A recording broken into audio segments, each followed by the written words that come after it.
Hello and welcome to the AskDrBen podcast. I'm your host, Ben Johnson. Well, hey everyone, I'm back. We're doing a podcast today on exosomes, ectosomes, and growth factors, and really just making sense of it all. I recently was challenged by a social media influencer who believes that exosomes don't exist in skincare, and I beg to differ. And so we're going to talk today about what makes the Osmosis stem factor and stem factor MD particularly powerful in this category. I'm probably going to have to review my notes because some of this equipment is not familiar to me. And of course, we're outsourcing all of our science and research to various independent labs to verify our results. You've probably heard us talk about the number of exosomes and ectosomes that are in our product, and by regular nanoparticle tracking analysis, we have approximately 1 trillion of these little molecules per milliliter, and by fluorescent nanotracking analysis, which is from what I've read, the optimal or one of the best ways to try to do an exosome count. We have approximately 478 billion exosomes and ectosomes per milliliter. So what that equates to when you factor in the quantity of growth factor media we put in stem factor versus the quantity of growth factor media we put into stem factor MD is each bottle of stem factor has 2.8 trillion exosomes and ectosomes, and I'll explain that in a minute. And then each bottle of stem factor MD has 3.5 trillion. Now this is state-of-the-art analysis that we're doing, and what you're going to see throughout all of this is that we use state-of-the-art. We do our best to present the data the best way that it could be measured. And then we do the clinical data to show it's actually efficacious on the skin. It's efficacious in vitro. We did, tested on cancer cells, we tested on fibroblasts, and we tested on, 40 adult women. And so I'll give you some of those results as we go along the way, but I first want to kind of give a broad explanation of this category, because right now exosome marketing is a bit out of control, and I think it's fair to say that there's probably a lot of misinformation on the subject. So let's get right back to ground zero on understanding what an exosome is. There could be a variety of definitions of exosomes. They are a biogenic material that comes from human stem cells, and or in our case, both human stem cells and human fibroblast cells. In our case, we get our stem cells from mesenchymal tissue, which is essentially subcutaneous fat. Other people might get their stem cells from bone marrow, from placenta, from a variety of different sources. Don't believe any of the hype when people tell you that one stem cell source is better than the other. If anything, I would argue that the stem cells that come from closest to the skin are going to be more likely to create growth factors and cytokines that are related to skin regeneration. And we actually proved that that is true here, that we have a really interesting population of growth factors that we measured. And like I said, I'll get to the studies that support everything that we're saying. And it is a bit of a challenge because I can ask AI a question about this, and I disagree somewhat with its answer. So I'll show you my proof of what we have, and you can make your own decision. But I will say in general, what the first problem with the whole stem cell growth media category is that it is full of a lot of marketing claims, but not very many people are doing the deep research to prove to you that in fact we have an efficacious product. And I think that's where Osmosis stands alone. I'll give you a few numbers along the way to help you with where Osmosis stands alone. But suffice it to say that as stem cells are encouraged in this case, and we could even talk about stem cells in the body. Stem cells in the body are constantly releasing exosomes, at a body temperature of about 98 degrees, at a blood pH of about 7.4. And these things matter. I'll explain to you why in a minute. But this is happening all the time throughout your body. And essentially what an exosome is a small molecule, usually between 0 and 150 nanometers. Some references suggest up to 200 nanometers is a good definition for exosomes at this point. They broadened it a little bit in the more recent literature that I saw.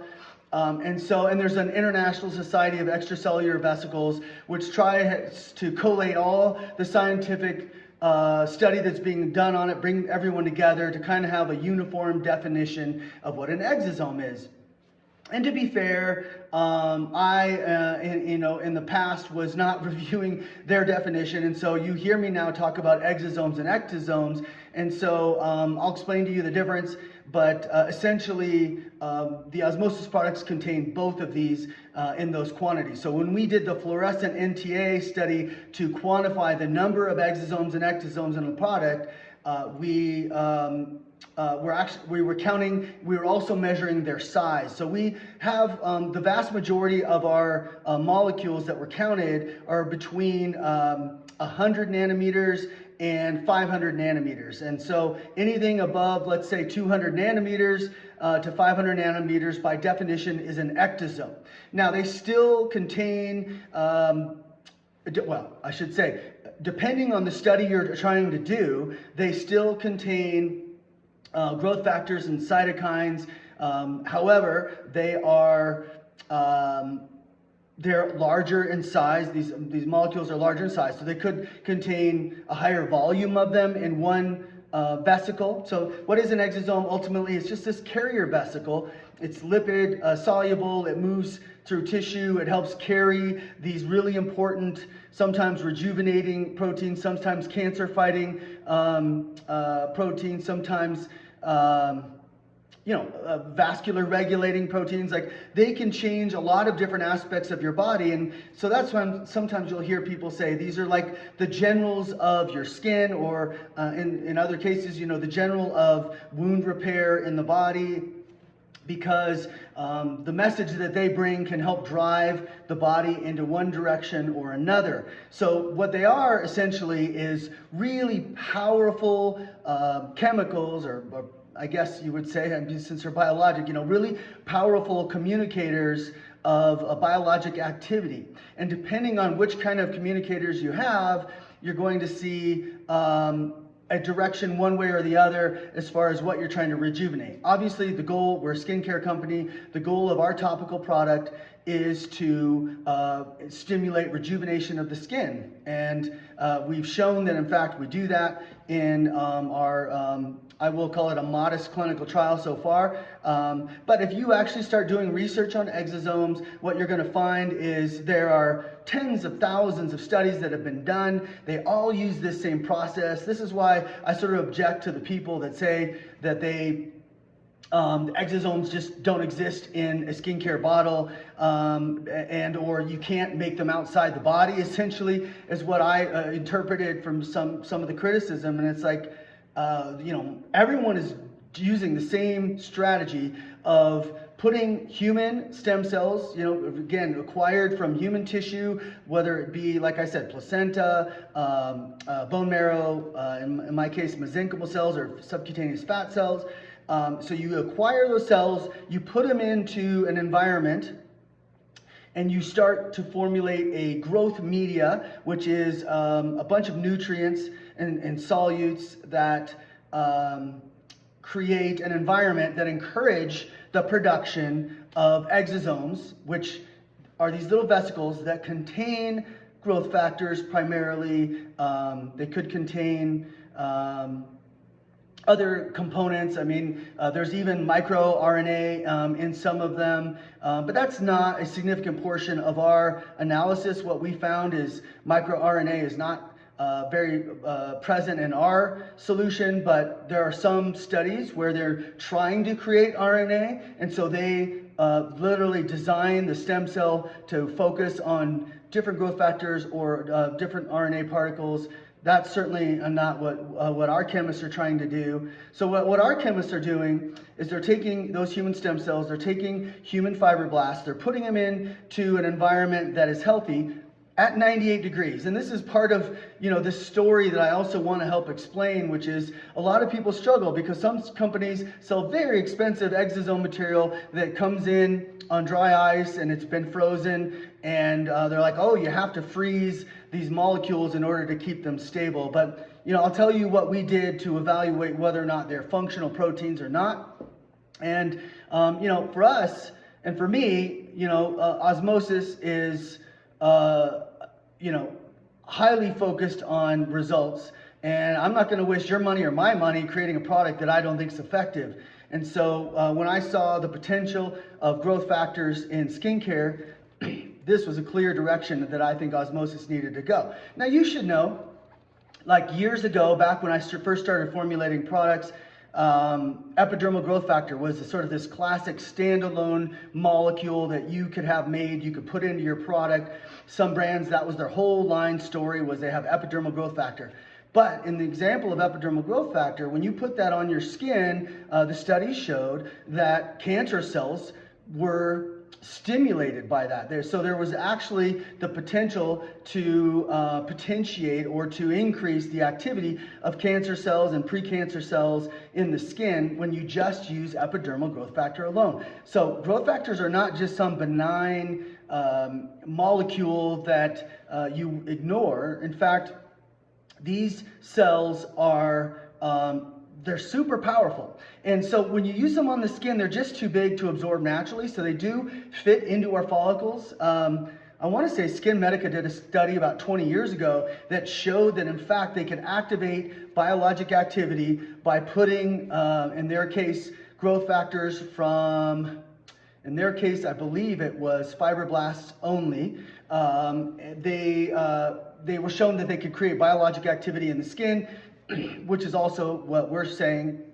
And the way that it works is it penetrates into the follicle, and whether it's a standalone growth factor or whether it's an exosome, these exosomes also have on them these little protein matrix extensions, and so they can identify themselves, and that's the amazing power of these little guys, is just simply through the body identifying these growth factors through their protein markers.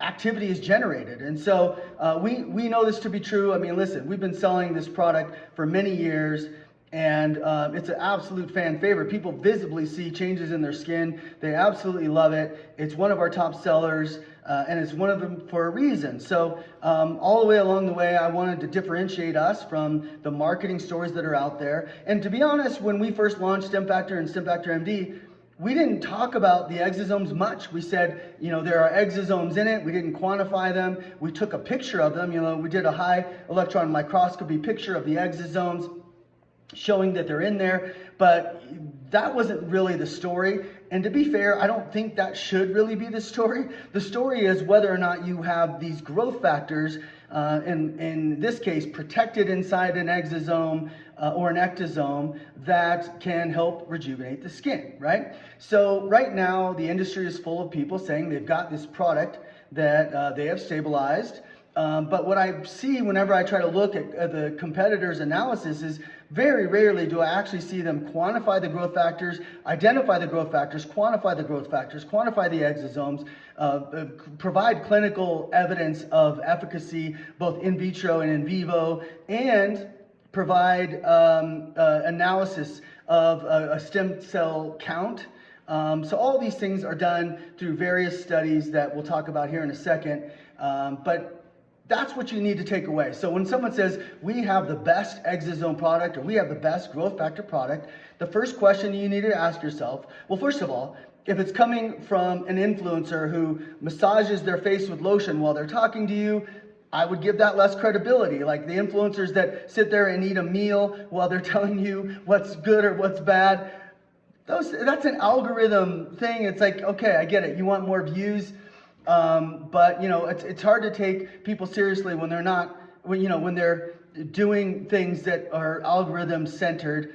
And remember, all influencers that talk about products, I shouldn't say every time, but most of the time, they're in the business to make money.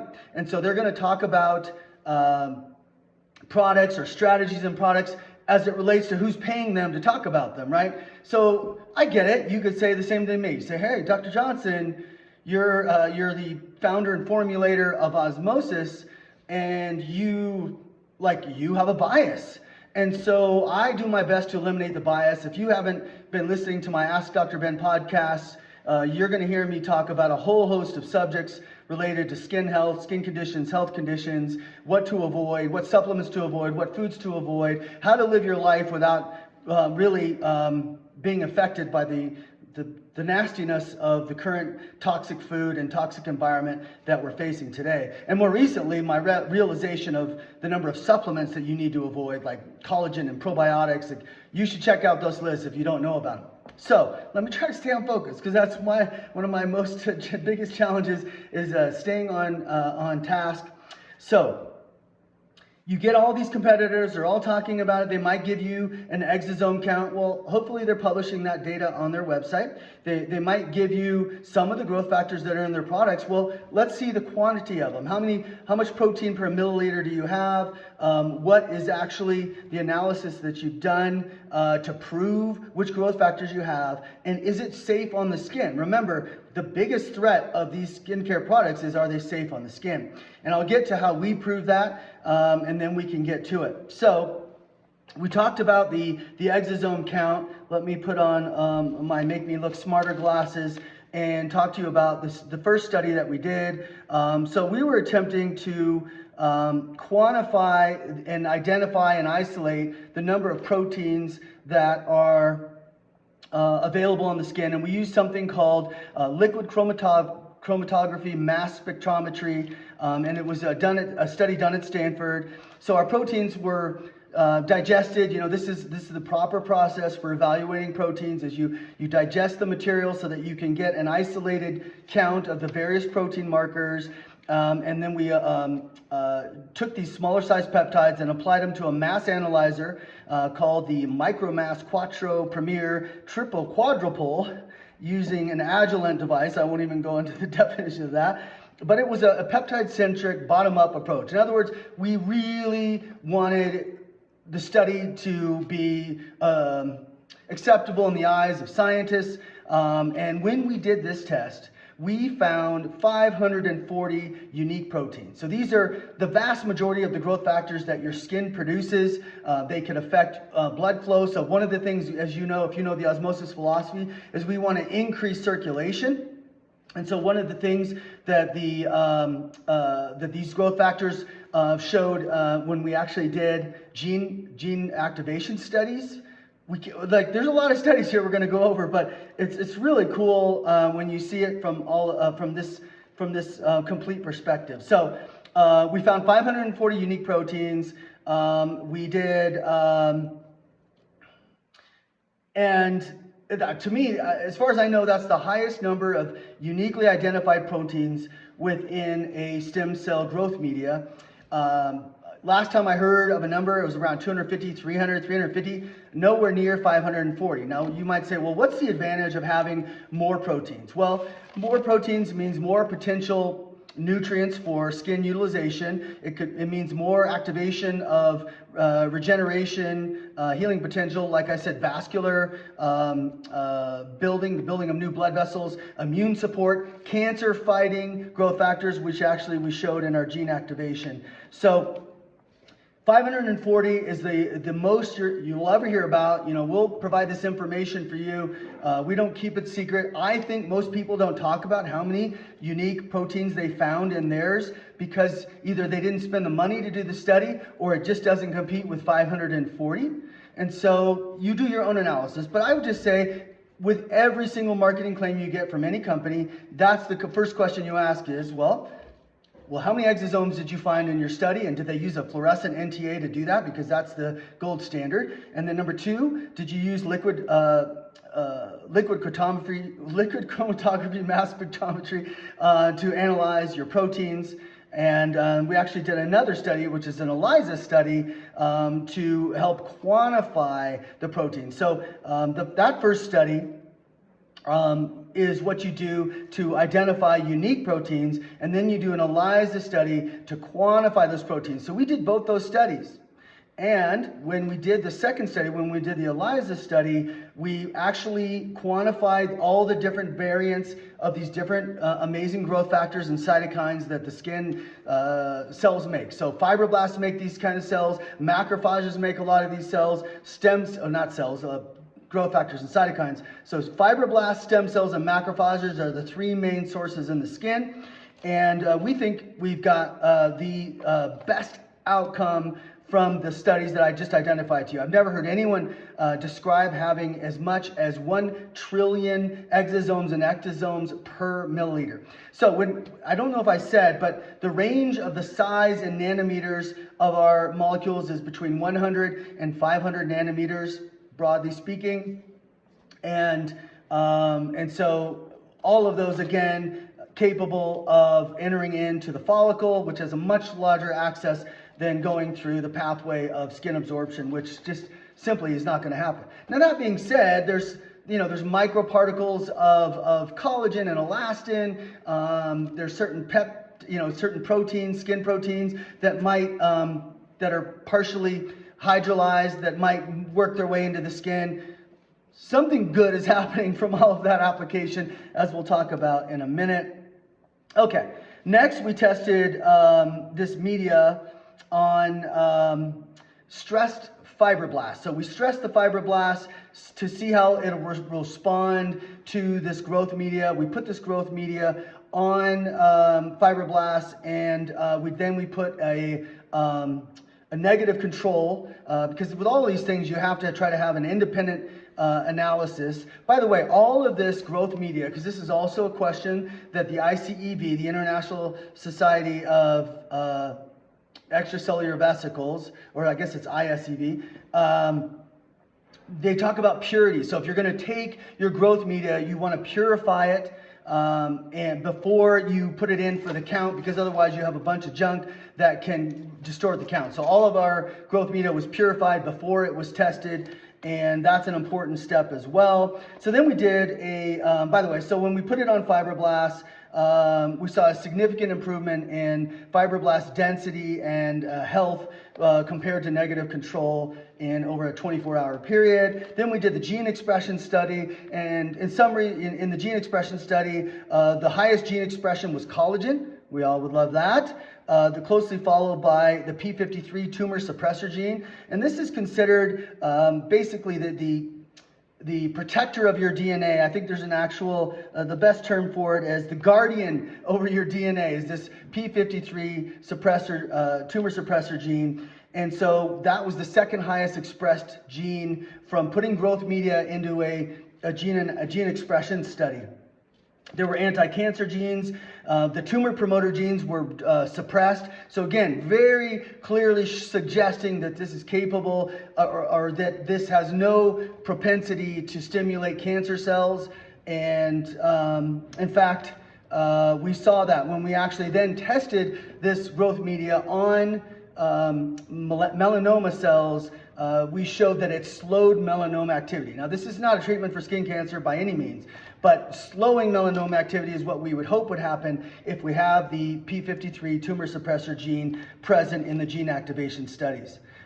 We also put them on fibroblast cells and showed significantly increased fibroblast activity compared to negative control. So one of the questions that comes up with the product is its osmolarity.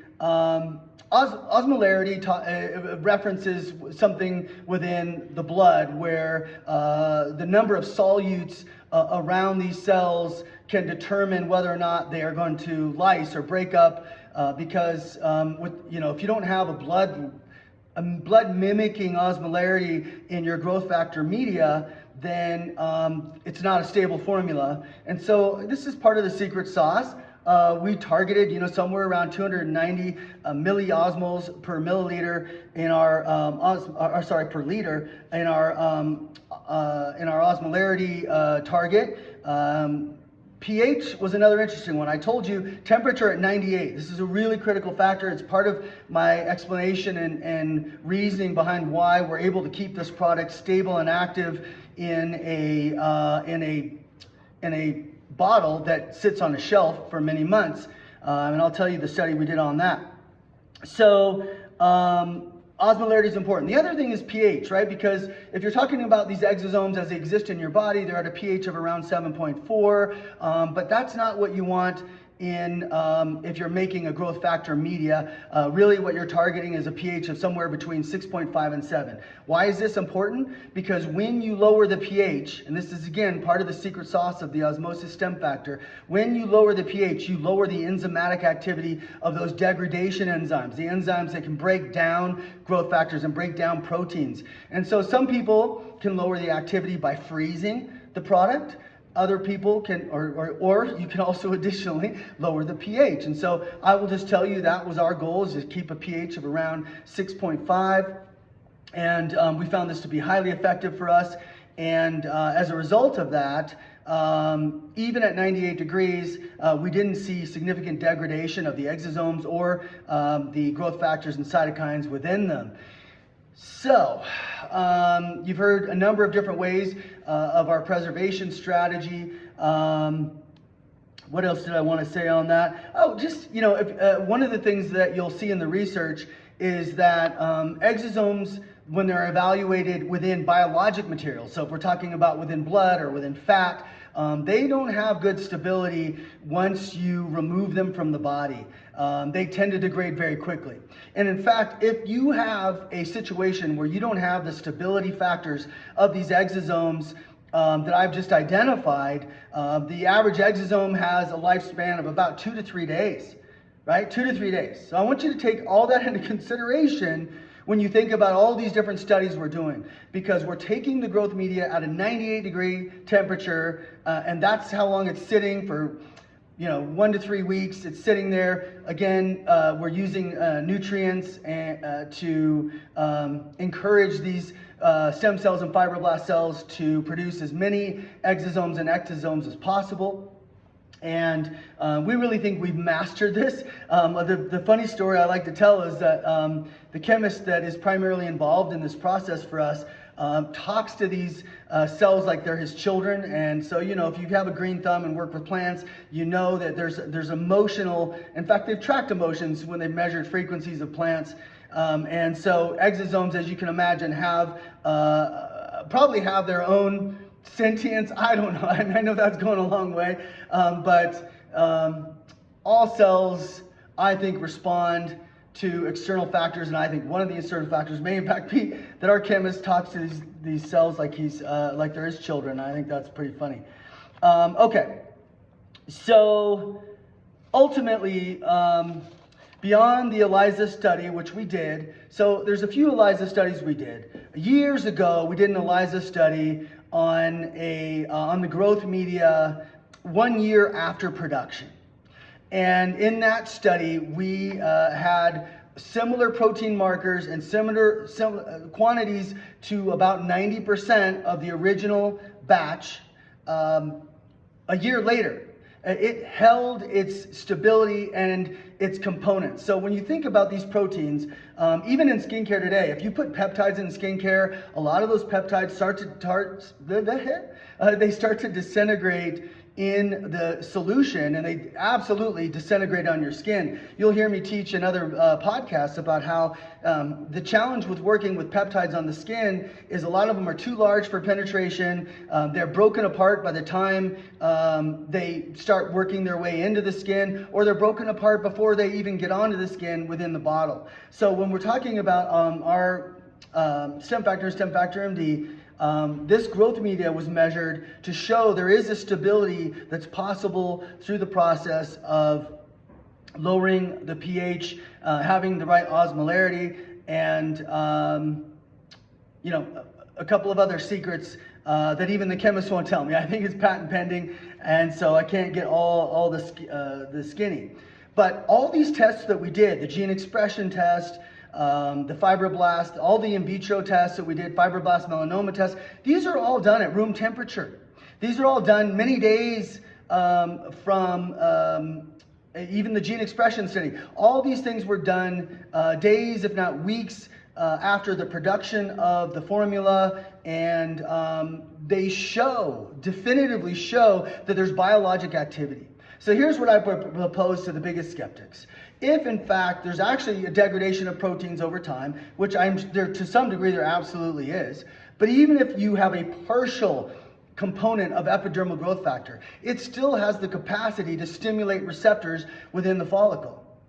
So do you understand what I'm saying? Even if these byproducts aren't perfectly intact and parts of them have been damaged over time, they're still activating skin receptors because they still have key components within that. The suggestion that everything just falls apart completely is insane, and I'm going to clip in here a video where while we were doing our exosome count, we took a little video of the exosomes in solution as they float by, and they're perfectly round little molecules. And I know that's not the absolute proof that these exosomes are still intact, but it certainly suggests that they are very much intact.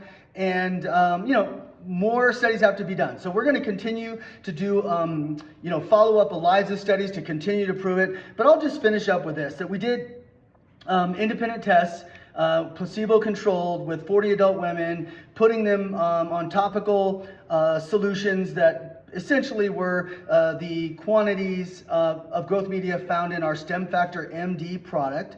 And what we measured was a 90% reduction in wrinkles and a significant,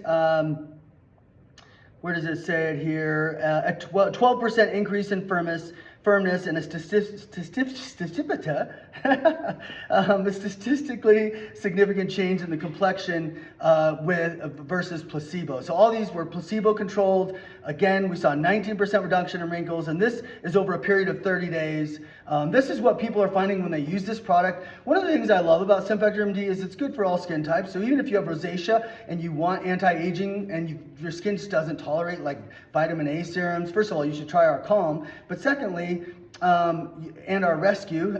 But secondly, Stem Factor is really amazing, and a ton of people love the experience of that. And so, let's sum it all up. It's challenging out there. The data is confusing. And absolutely, even the AI data as it presents would tell you, well, you can't have this growth media at room temperature. But guess what? They've never done studies on that. They've done studies where they evaluated it within a biologic sample and at room temperature, and it fell apart. But they haven't done studies on independent growth media based on whatever, all the pH and osmolarity adjustments that we made in the formula to evaluate how long it lives. So we did that. We actually went out and did a 1-year out ELISA and found very little degradation that has occurred from that. And the study that we did, and we actually did another study where, I should mention it, we did 4 months, we froze the growth media for 4 months, and then we refrigerated it for 4 months, and then we did the ELISA study, and there was no degradation.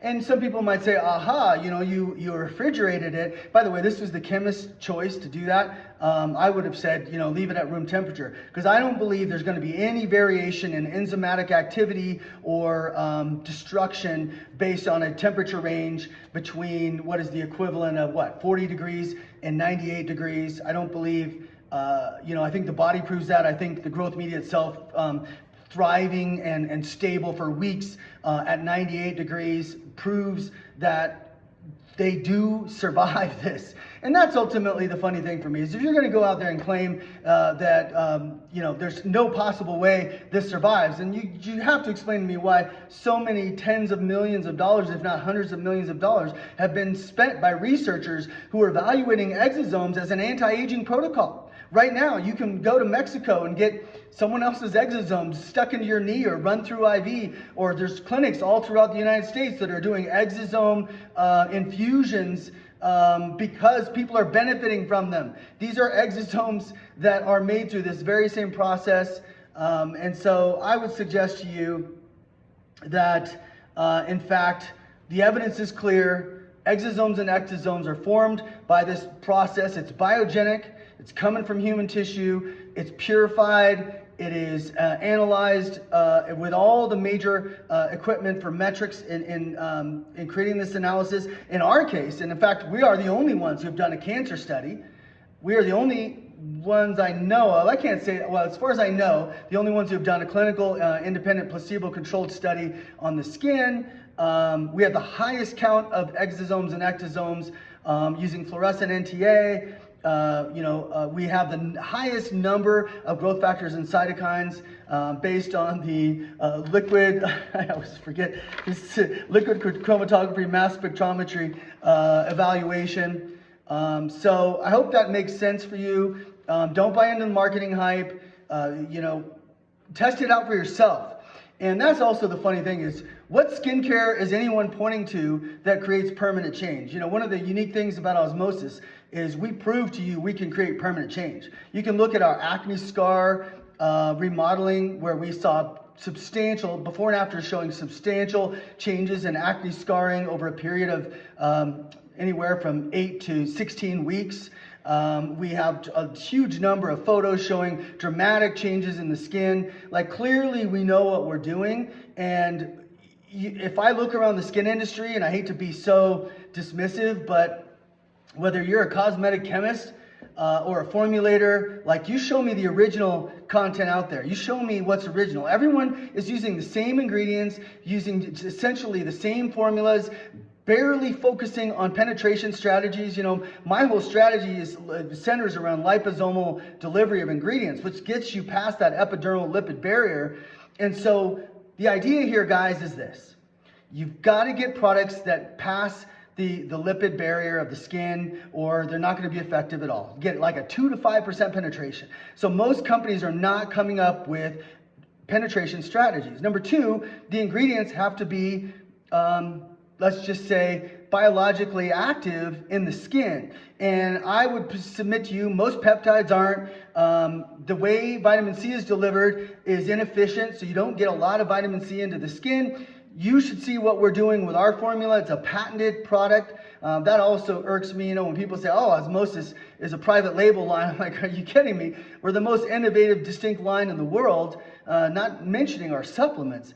But which are award-winning throughout the professional industry. Listen, take a look at our before and afters, take a look at our clinicals, take a look at how different our formulas are than anyone else in the world, and you're going to realize that Osmosis is an investment in permanent change.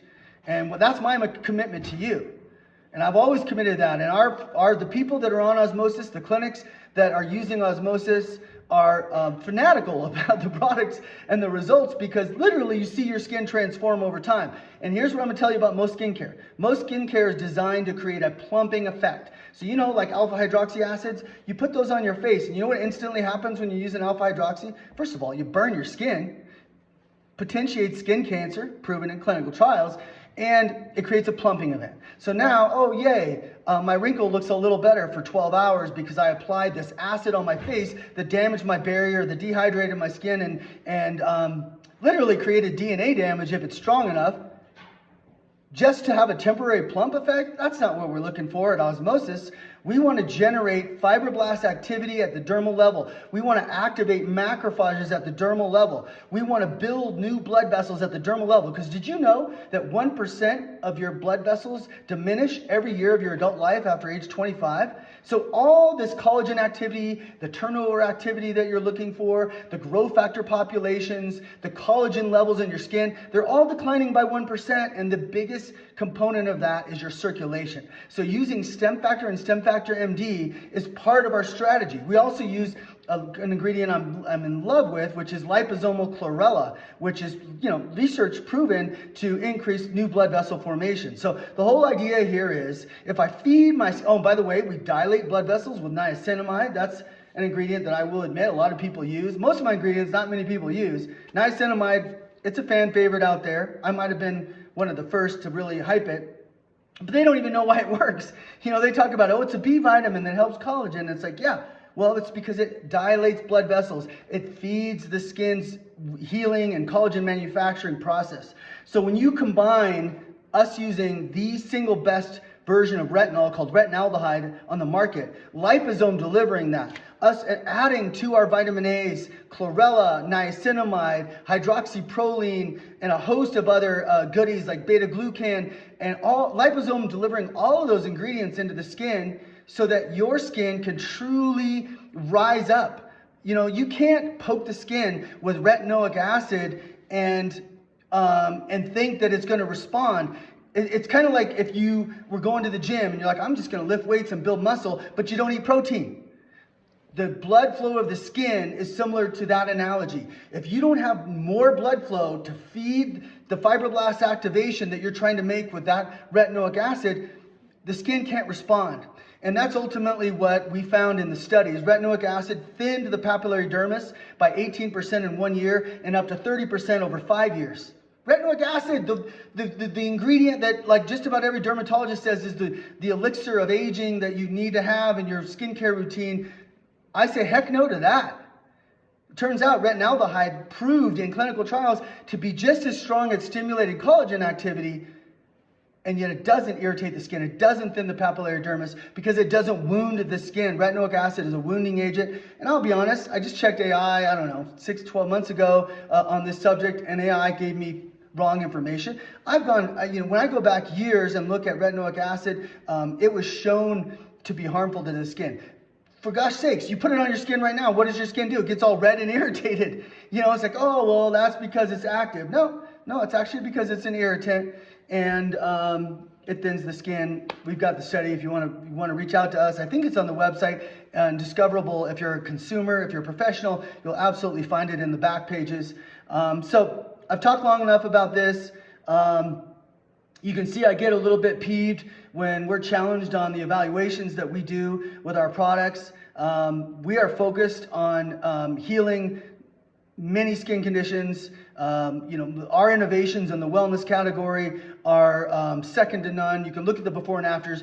I wish we could post all of the reviews online, but as soon as they mention anything medical or physiological, we're called to pull that information down because it's us making claims through this review. So you're not going to see a ton of these reviews on our website, but if you go into the forums and ask the people that are using this product who are struggling with rosacea, with acne, with rashes on their body, with autoimmune disease, you're going to find out that what we're doing with frequency medicine, what we're doing with a complete divergence from Western medicine, right? I'm Western medicine trained MD. What Osmosis does is a complete diversion from what I learned in medical school, because you can't rely on the research.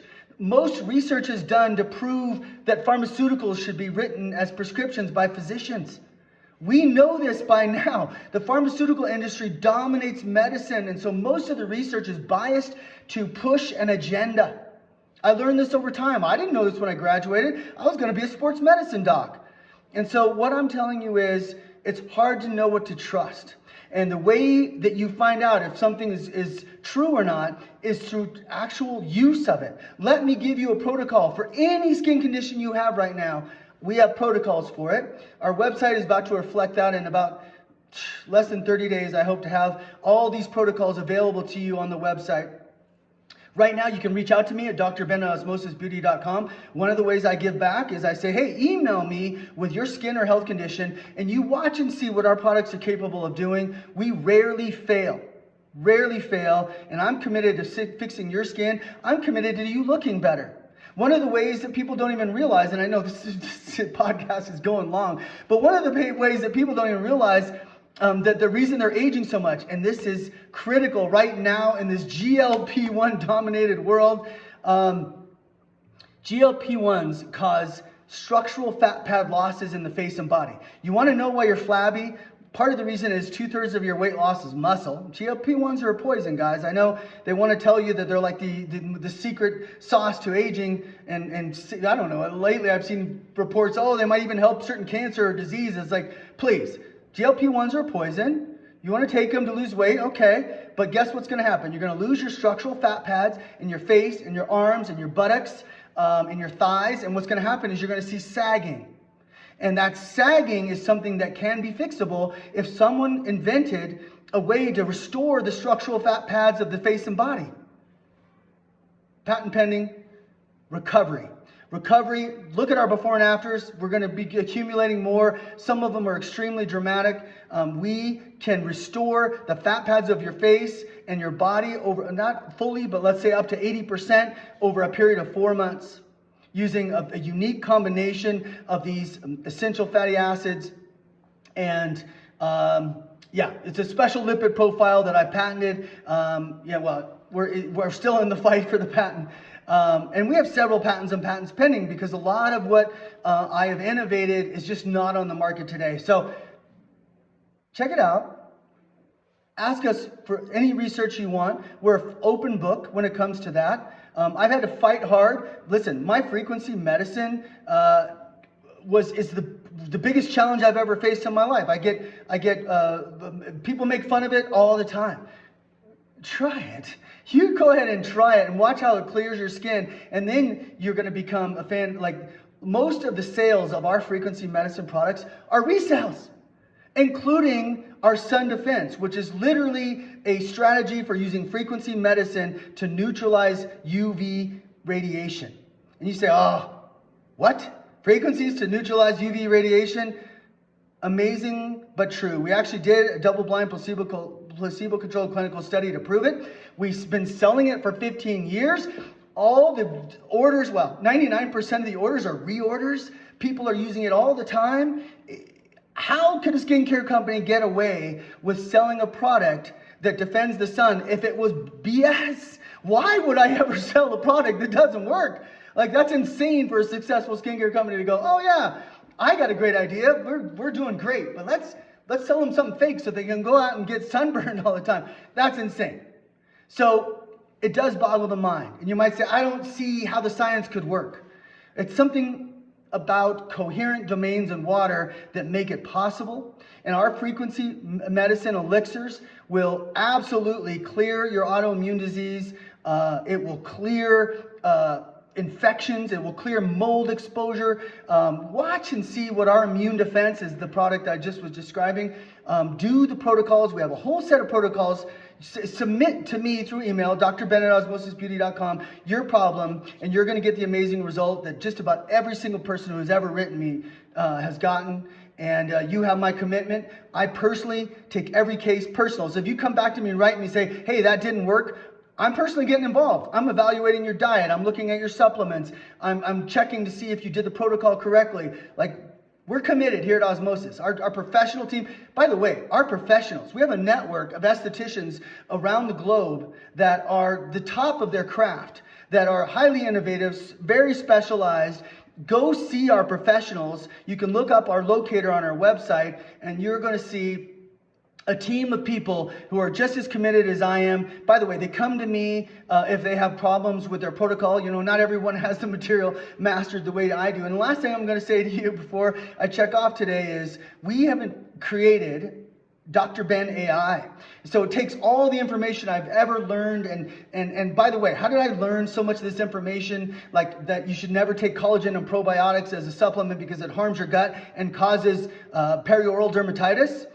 Yes, all you people out there right now who are in the part of the epidemic of perioral dermatitis, the number 1 and 2 causes of it are probiotics and collagen supplements. They're harmful to you. You need to stop them right now and reach out to us. We treat this condition super easily. But the way you can learn this information, go to my website. Go to AskDrBen. Well, it's AskDrBen AI. It's the second bar down. Type in your question about your problem, and you watch and see how amazing the information is to help guide you on what to get and how to do it. And like I said, I'm fully committed to your result no matter where you get the information. I'm going to be there. Ask any of my estheticians out there, any of the doctors who work with this line out there, and they'll tell you that when they have a problem, they reach out to me. I work personally with any failure, any problem you're having. And by the way, we don't get that many failures because most people do the protocol correctly. We teach you what supplements and what foods you have to avoid. It's a whole different world, this osmosis world. We're full of innovation. So if you want to compare us to that supplement company down the street that sells you a multivitamin and a vitamin D supplement and an omega supplement, fine. take that stuff and tell me if it changes any part of your skin or your health. Or you come to Osmosis and you see that I've actually formulated, and most of them are patent pending, very unique supplements and topical formulas that are transforming the skin, transforming health. And so I hope this message resonates with you guys. I hope you take this information. If you're in love with another Exosome brand and you're not sure, because you like them or trust what they had to say, ask them some simple questions. Where are the studies? What studies do you have that show there's any efficacious activity from using this topically, and or when it comes to the other stuff, taking a multivitamin, how it's going to help you resolve your eczema, for example. Like all of these things distinguish us, and so I think you're going to find that in our before and afters. We're going to continue to be putting out clinical trials to prove this. We are one of the largest professional brands in the country.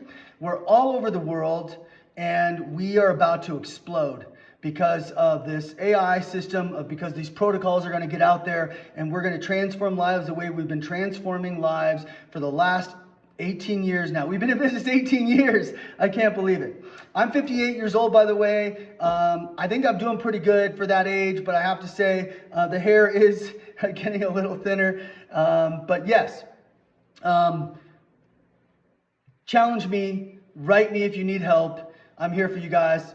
Thanks for joining me on this podcast today. Remember to check out my other podcasts on anywhere else you go at AskDrBen, hashtag AskDrBen. Go to the website, check out the AI, do the skin map. Take a look at our skin mapping. I didn't even get into that today. We have the most innovative skin mapping you'll ever see. You can, on Instagram, we're Osmosis Beauty. The website is osmosisbeauty.com. And I think I've covered everything. So I hope that helps. See you soon. I hope you've enjoyed this episode of Ask Dr. Ben. Please leave a review if you can, and subscribe to the show to get access to all of my upcoming episodes. Thanks for listening.